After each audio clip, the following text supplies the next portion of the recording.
you hold this for a second?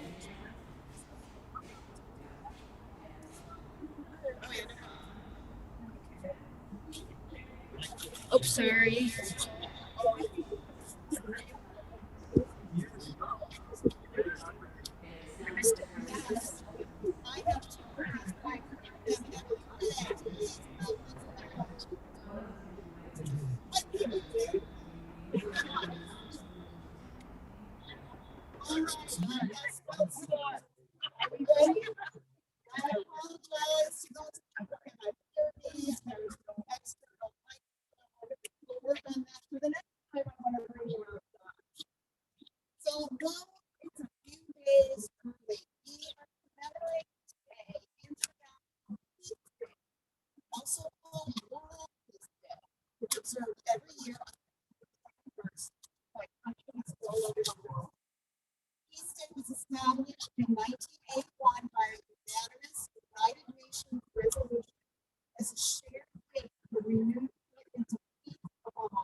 Thus, we desire to work not in isolation, but as part of a larger collective.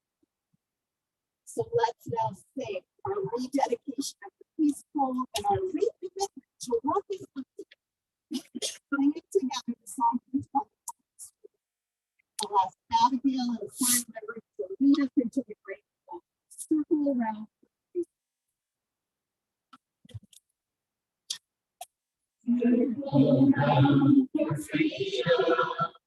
Circle around for peace. For all of us in prison. Circle for release. Circle around. Circle for restore. The children of children. In a circle. Circle around for freedom. Circle around for peace. For all of us in prison. Circle for release.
And through Zoom, you are all welcome in this time we make sacred together. All are loved, worthy, and needed. Here, we aim to be inclusive and welcoming. Here, you can bring your whole self, all your sorrows and joys, all your identities and experiences. You belong. In these times and in all times, may we move into action to create the world of equity and liberation about which we dream. May we hold reverently and tenderly this one life, the here and now of which we are certain. The land on which our congregation gathers is held in stewardship by the Mississaugas of the Credit, the Haudenosaunee, and the Huron-Wendat First Nations. We acknowledge that European settlement and colonization caused harm and continues to cause harm to Indigenous peoples. May we humbly enter a space of ongoing learning and reconciliation by understanding our shared history, accepting responsibility for restoration, and building relationship in the here and now. Thus we seek to be good relatives. I am the Reverend Rita Capizzi, honored and humbled to serve the Holy as interim minister with this congregation. Sunday morning is a team effort, thanks to this wonderful team. I thank our service associate, Janet Christensen, as well as Judy, lost Judy's last name. Thank you. And Sheila Bjornsson, right? I'm working on that one. Icelandic guy here. See if I can get it right. Also to our welcome table, Sarah Nyani and Candace Rice. We are grateful for technical support this morning from Susan Berry and John Rao, as well as Megan Bridle. And we've got a learner in the back as well. Maybe going to join the team. That would be great.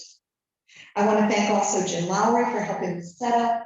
And we have live music this morning, thanks to music director Abigail Freeman and the members of the.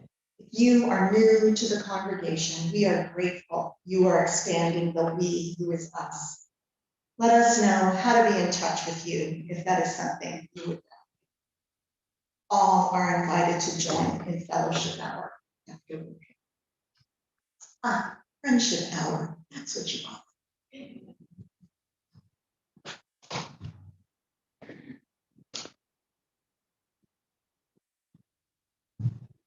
Together, let us kindle a flame symbolizing the co-creation of community, both at home and in this place made beautiful by years of love. And please say together the words in your order of service, words familiar to many of us, and also renewed. We kindle the flame celebration of the life that we share as we gather to deepen our spirit, nurture community, and act for an equitable and sustainable world. Now, Abigail will play. Let us sing now together number 188 in the prayer hymnal. We're going to sing it 3 times. First time we will sing in unison, that means we all sing together, then the choir will come and help us do our round. So the side closest to the window is when we start, followed by the side closest to the piano, and we will sing around 2 times.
Tammy needs some light. My voice is too little for this. That sounded lovely. Here are now these words from Jeffrey A. Lockwood, an insect ecologist and writer, as well as a professor of natural sciences and humanities at the University of Wyoming. Futility repeat. There is no such thing as a lasting peace, a tranquility that would persist forever, the final resting place for the lion and the lamb. We yearn for the completion of our task, the fulfillment of our striving, the consummation journey. And this longing sows seeds of our defeat. We aspire to solve conflicts. We achieve to be done with the hard work. We pine for the day in which an everlasting peace prevails. In believing that the purpose of a peace movement lies in securing an outcome, in reaching an amicable conclusion, in attaining a serene world, we assure our own frustration, our own futility, and ultimately, our own failure. The work of peacemaking will never be done. That is both the curse and the blessing of being a human. It's a curse in that there is no utopian culmination of our labors. A blessing in that we will always have meaningful work. The peacemaker, like Sisyphus, But this is a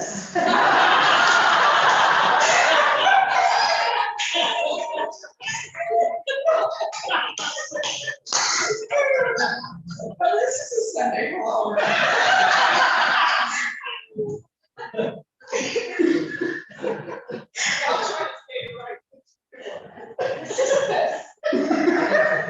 It's funny because Audrey loves Greek mythology, and she schooled me on how to say this for like 30 minutes straight this morning. I thought I had it.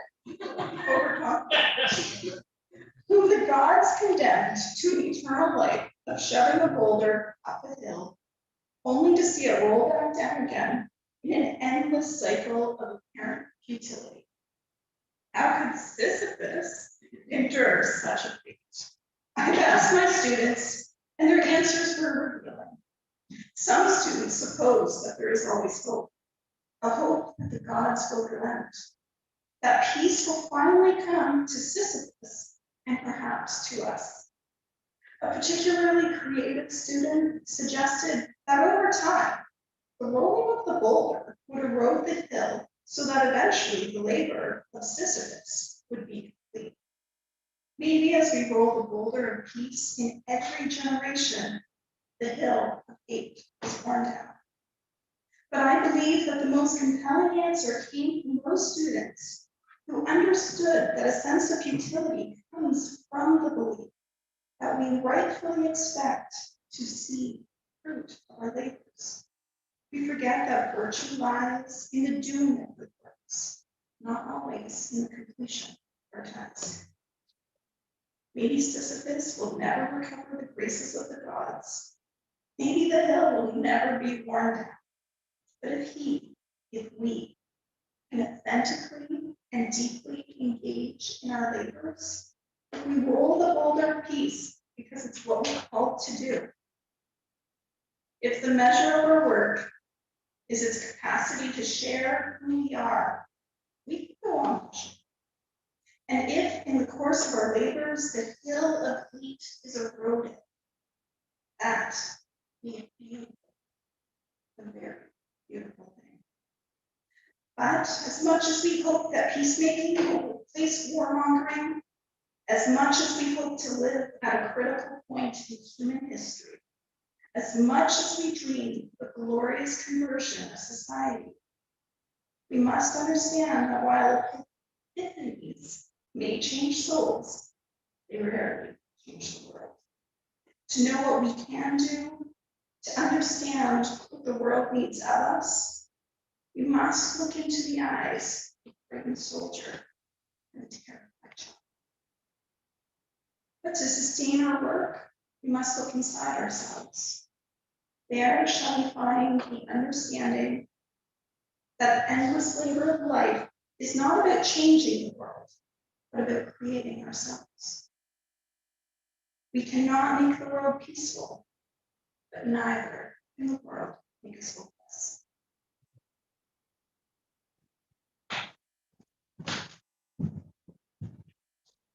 Caitlin has a story for us. I invite her up now.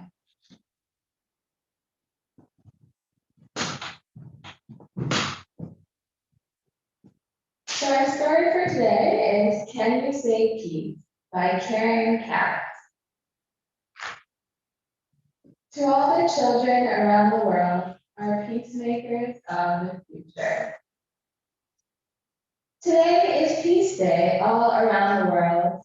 Children everywhere will wish for peace, hope for peace, and ask for peace. And all around the world today, there will be many different ways to say peace. Meena lives in India, and Meena says Shanti. Emily lives in America, and Emily says peace.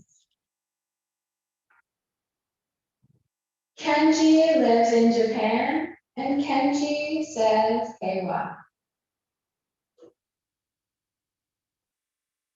Lynette lives in Australia, and Lynette says Kertutu.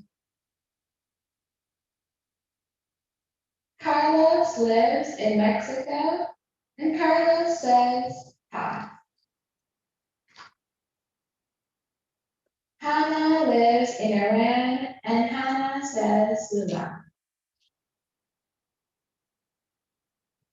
Stefan lives in Russia, and Stefan says Mir.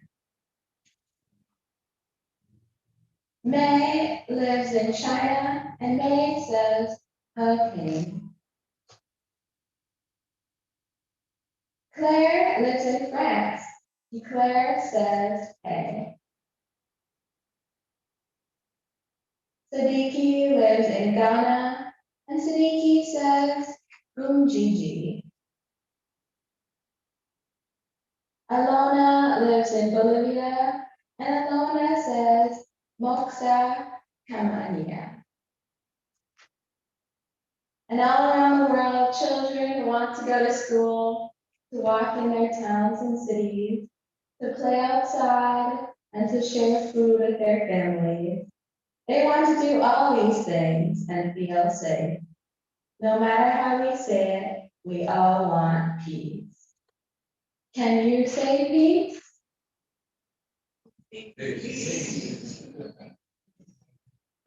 And now I'd like to invite everyone to just think in their minds a short word or a short phrase about what peace means to you, which Reverend Rita will again bring up in the meditation.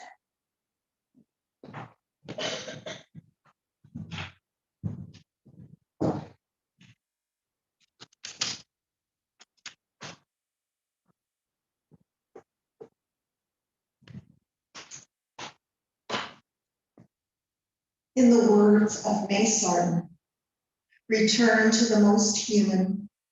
Nothing less will nourish the torn spirit, the bewildered heart, the angry mind. And from the ultimate duress, pierced with the breath of anguish, speak of love. Let us begin sharing the sorrows and joys at the heart of our religious community. I'll begin with sorrows and concerns as Tammy lights a candle. May we do together the human and loving work of calling into our minds and hearts those most impacted by hatred, war, and the imposition of power over others. In Vietnam, in Azerbaijan, in Yemen, in Syria, in Niger, in Ukraine, in so many places around the world, and in our own backyards as well.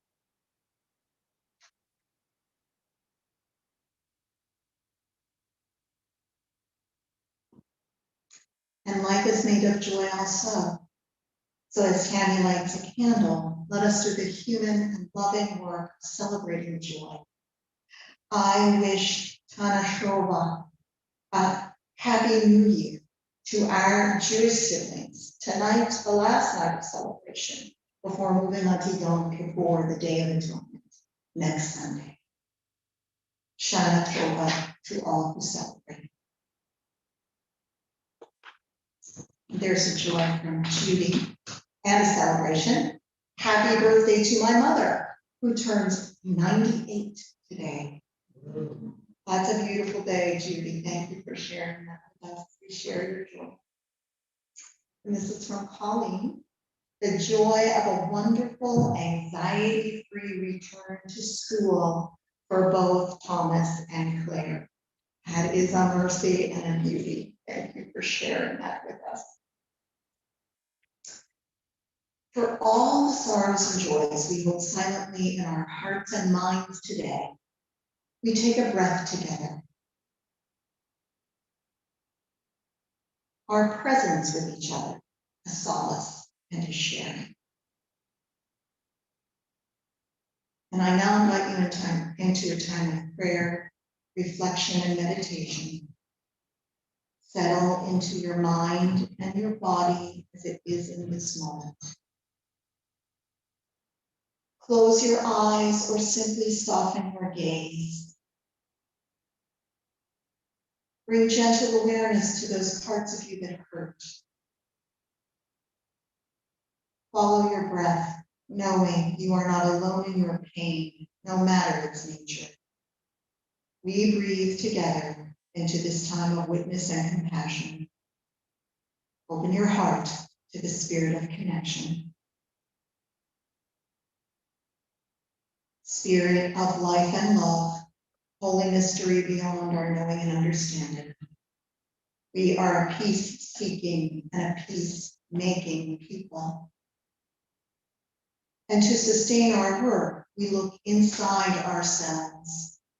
There, we find the understanding that the endless labor of life is not about changing the world, but about creating ourselves.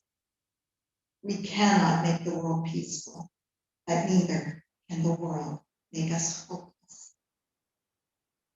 Let's hear now what peace means to us and how we create peace in ourselves and in our world. And I invite you to speak aloud the words of peace you have in your heart.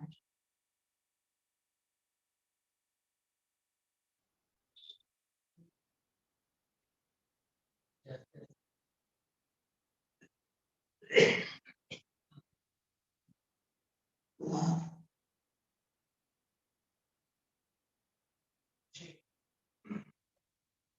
Change.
Now reading by Maya Angelou, a brave and startling truth.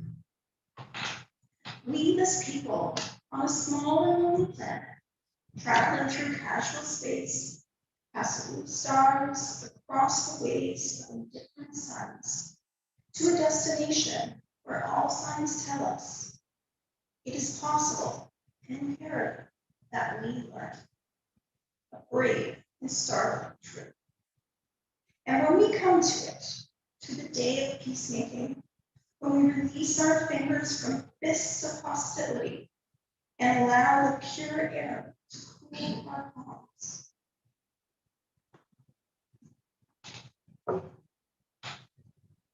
The window will come to us when the curtain falls on the minstrel show. and the faces studded with storm or scrub pain. When the battlefields in full steam, no longer break are you, ridiculous sons of God. Up with the bruised, bloody grass, lie identical plots with foreign soil.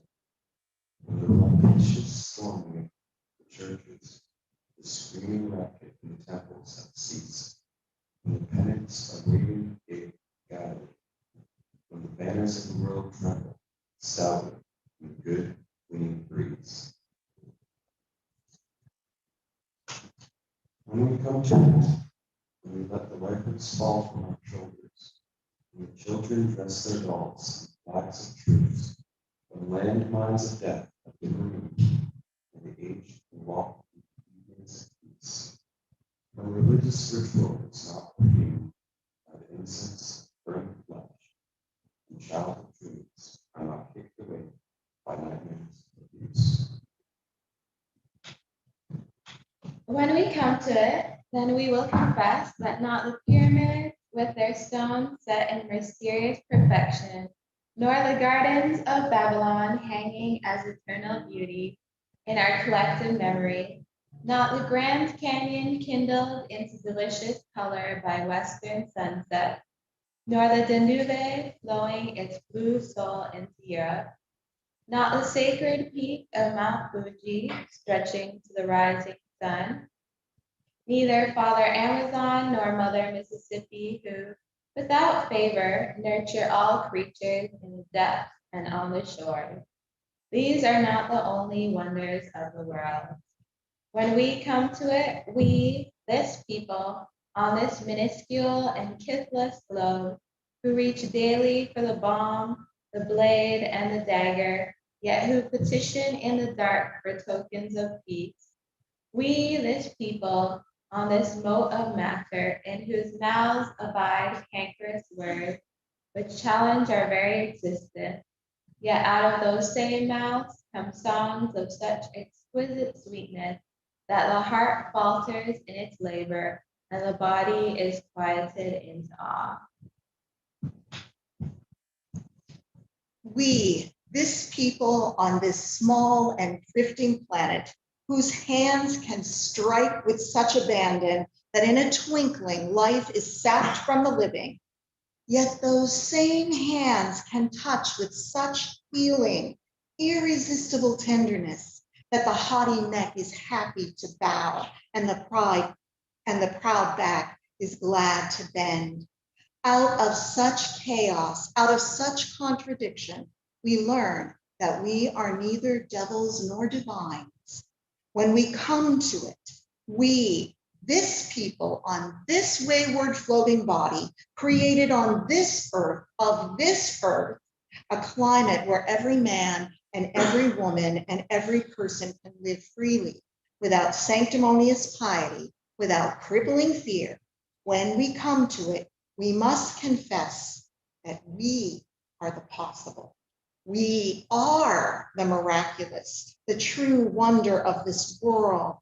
That is when, and only when, we come to it.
What is peace and how do we achieve it? As a Unitarian Universalist congregation, we affirm and promote the sixth principle, the goal of world community with peace, liberty, and justice for all. So we must think that peace is pretty important. Today, we've rededicated our peace pole and we recommit to acts of peacekeeping. But what is peace and how do we achieve it? A colleague once said to me he thought peace activists were the most passive-aggressive people he knew. They would not throw a punch, but they would cut you to the quick with their words. As a person, me, who grew up watching Western shoot-'em-ups and playing war and witnessing fistfights on a regular basis, I remain struck by this colleague's opinion. Violence takes many forms, not all of them obvious, and not all of them direct. Some forms of violence are absences, a withholding of compassion rather than an act of aggression. Against the normality of violence, I have dreamed a dream of tenderness and kindness, connection that softens and turns us toward each other. Perhaps you have dreamed a dream like that too. I long every day for a reality where we are not hurting each other all across the scale, in our homes, our communities, and the whole large world.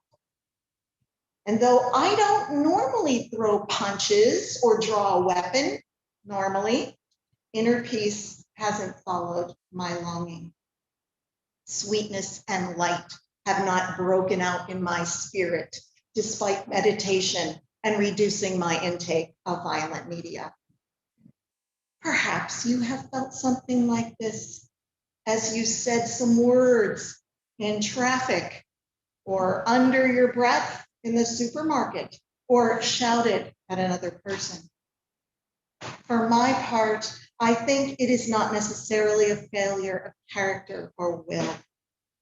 There is no such thing as a lasting peace, a tranquility that will persist forever, a final resting place for the lion and the lamb.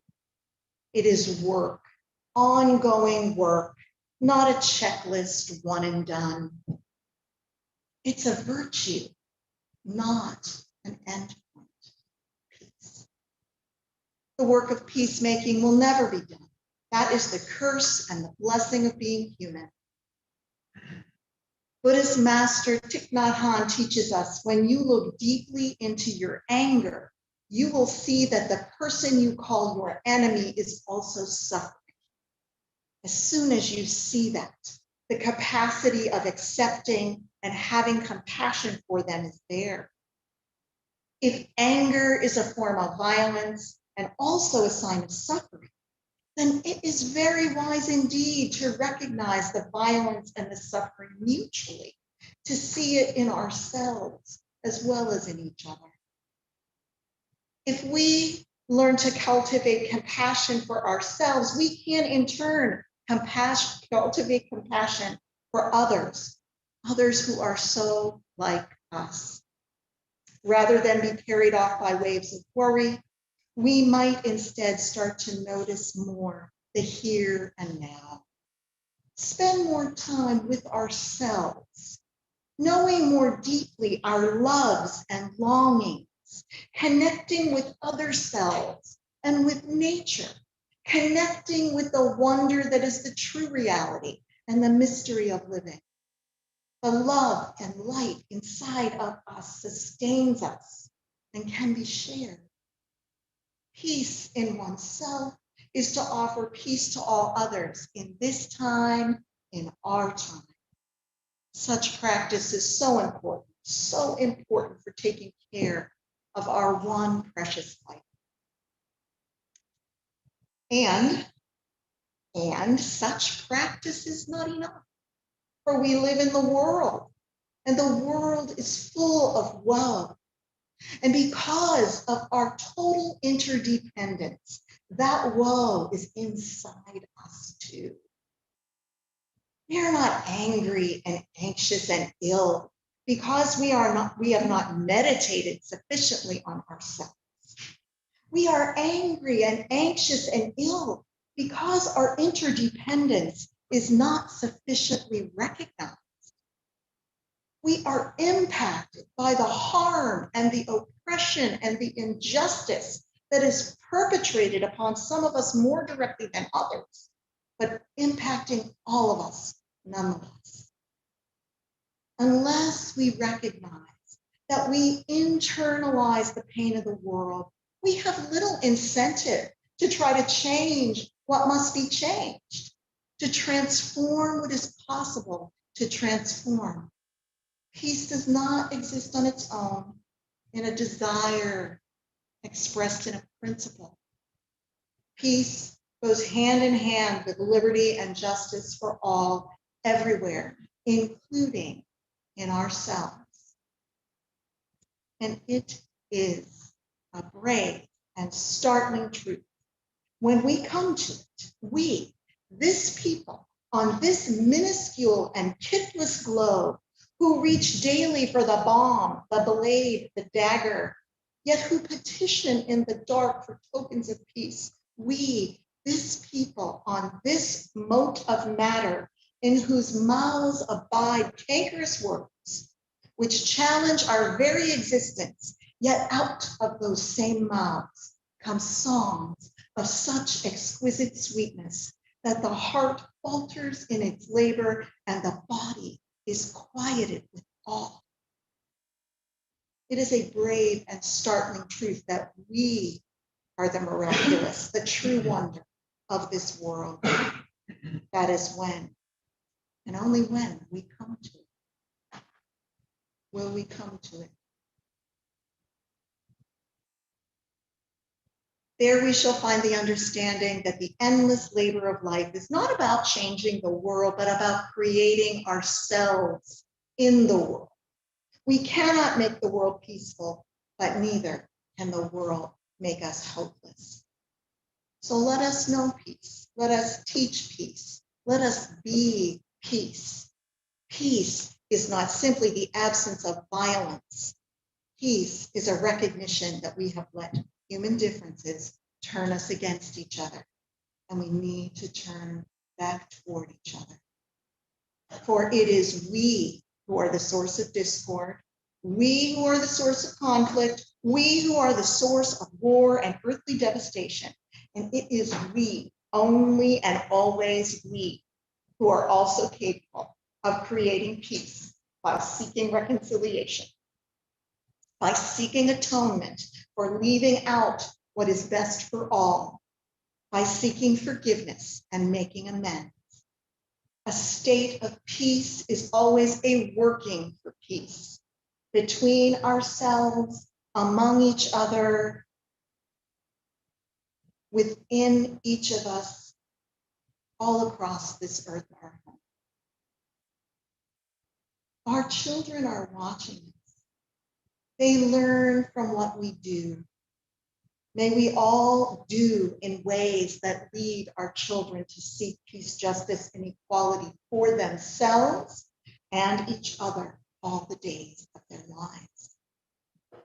And many of us need to look to the young people, to our high school and college students and young adults striking for climate justice, calling older adults to task for not doing enough to preserve and now save our planet for their future. They are our inspiration. As we teach, so must we also learn. Let us love them, these young workers. Let us support them as they struggle in the work, as we all do. As we all struggle with the work of giving and forgiving, with living gracefully upon the earth. Calling on a spirit of peace and longing to live peacefully with ourselves and each other, I pray with you. May we hold a wider vision of the world. May we create a broader view of justice. May we dream dreams of peace that are not defined by boundaries of geography or race or religion, or by the limitations of worldly structures and systems. May we open our eyes and our ears, all our senses, that wherever we go, we may hear peace calling us each by our own name, calling us to serve, calling us to share, calling us to praise, so that we never give up on the promise where the world is transformed, where we are recreated, and all can enjoy life in its fullness. May it be so. And I say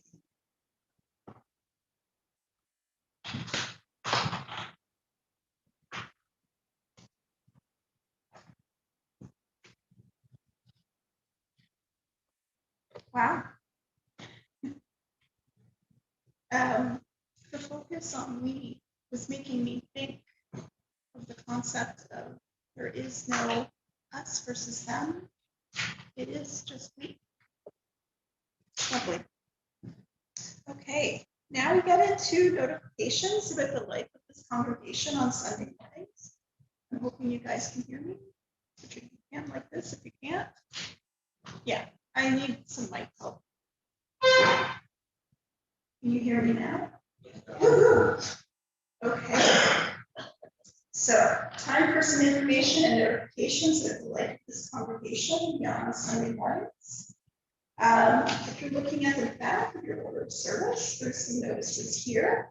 One I want to point out is that the choir is looking for more people to join the choir. Rehearsals are Sunday mornings at 9:30. The order of service and the Shining Chalice have more information. I would like to express gratitude for you all being here.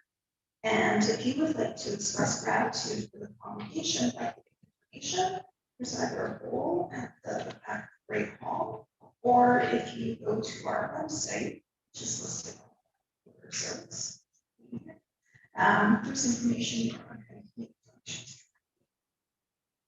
Friendship hour this morning, I believe it's just coffee and perhaps a few small treats. And don't forget that there is a letter writing campaign for Amnesty International. There are 3 piles of letters on the tables in the lobby. And we are writing a letter to the President of Vietnam, asking for a stay of execution for a man convicted of murdering a policeman. Often in cases where a police officer has been killed, there's a rush to capturing convict, and it appears the confession was obtained under torture, and witnesses were pressured to change their testimony. The second case is to the president of Azerbaijan, protesting against what appears to be trumped-up charges and arrest of a peaceful critic of the government. And the third letter is something true to my heart. It's to both the government of Yemen and the Houthi rebel leader to respect the rights of a religious minority in the territories under their control. Very peaceful. So please, if you are able, read the letters and sign them if you agree. We're not asking you to do something you don't do. Posted donations in the caps will also. Okay, now we move on to singing together.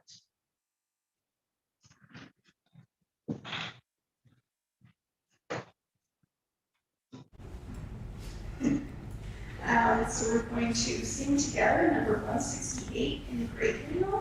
One more step. Please rise in the way that is best for you.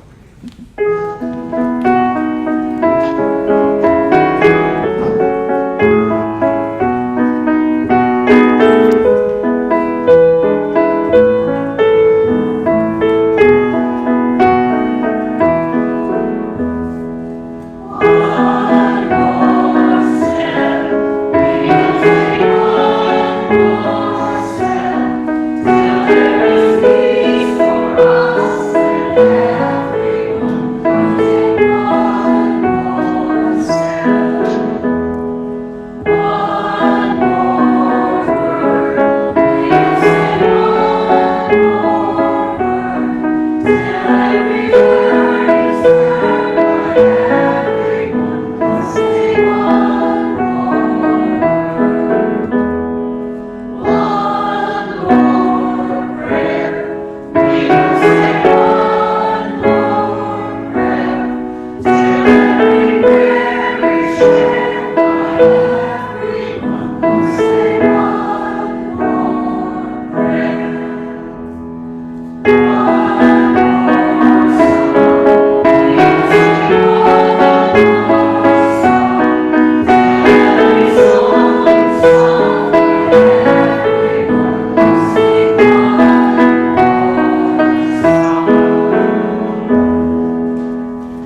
Let me just say, I'm sorry to Abigail for getting us out of order on the order of service. I wrote this so you would think I'd know what goes when, but even when I have it in my hand, I don't get it all the time. But it's the end.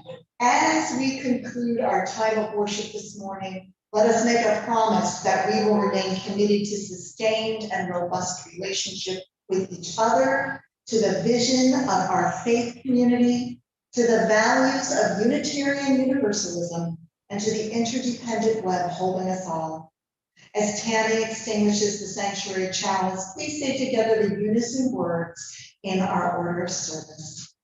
We extinguish this flame, but not the light of truth, the warmth of community, or the fire of commitment. These we carry in our hearts until we are together again. So friends, let us now join in a final song, words in your order of service. Thus we bless each other, and thus we are a blessing to each other. Let's sing through Christ.